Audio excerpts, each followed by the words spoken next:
దేవుడు గణపరిచే బలి అర్పణగా, దేవుడు అంగీకరించే బలి అర్పణగా అభిషేకము పొర్లి పారే అనుభవంలో ఇల్లు నింపబడ్డం కాదు, సర్వ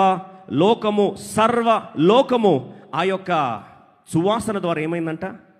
సర్వలోకం ఏమైందంట? సువాసన ద్వారా గణపరచబడింది. సర్వలోకము సువాసన ద్వారా ప్రభావితమైంది. సర్వలోకము ఆ సువాసన ద్వారా స్థిరపరచబడింది.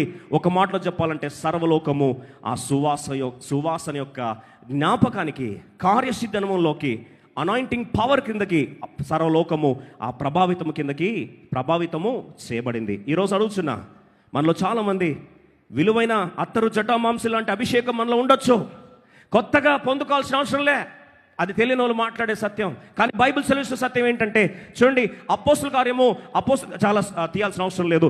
పరిశుద్ధాత్మ దేవుని చేత నింపబడిన అపోస్తలులు, ముఖ్యంగా దైవజనులు లేదా అభిషేకం గురించి పొర్లిపార అనుభవంలో వచ్చిన ప్రతి దేవుని సేవకుడు కానీ, ప్రతి ప్రవక్త కానీ, ప్రతి విశ్వాస వీరుడు కానీ, ప్రతి ఒక్కరు కూడా వారి జీవితంలో దేని గుండా వెళ్ళారండి? బిగలు చెప్పండి. పగలగొట్టే అనుభవం గుండా వెళ్ళారు. యాకోబు ఇశ్రాయేలుగా మార్చబడ్డాడు. పెనియేలు అనుభవం ఏమయ్యాడు చెప్పరేంటండి? పగలగొట్టబడ్డాడు. Yes or no? బైబిల్లో ఆ దావీదు మనందరూ తెలిసింది. దావీదు తల మీద ఏముంది? అభిషేక తైలం వచ్చిన తర్వాత సుమారు టీనేజ్ వయసులో అభిషేకించబడ్డాడు. రాజైంది ఎప్పుడు? 30 సంవత్సరాల వయసు. ఈ మధ్యలంతా ఏమయ్యాడు? ఒక్క మాట ఏంటండి?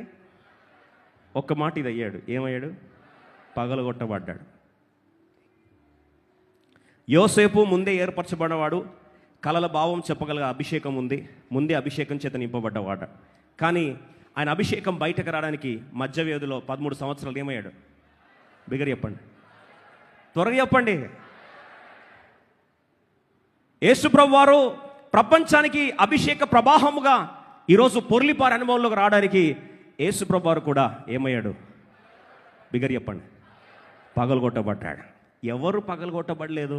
పగలగొట్టబడకుండా అభిషేకం అలా పొర్లిందని ఎవరైనా చూపగలిగితే, if you can show that. ఈరోజు అభిషేకం అంత ఆషామాషి కాదండి. It's not that easy.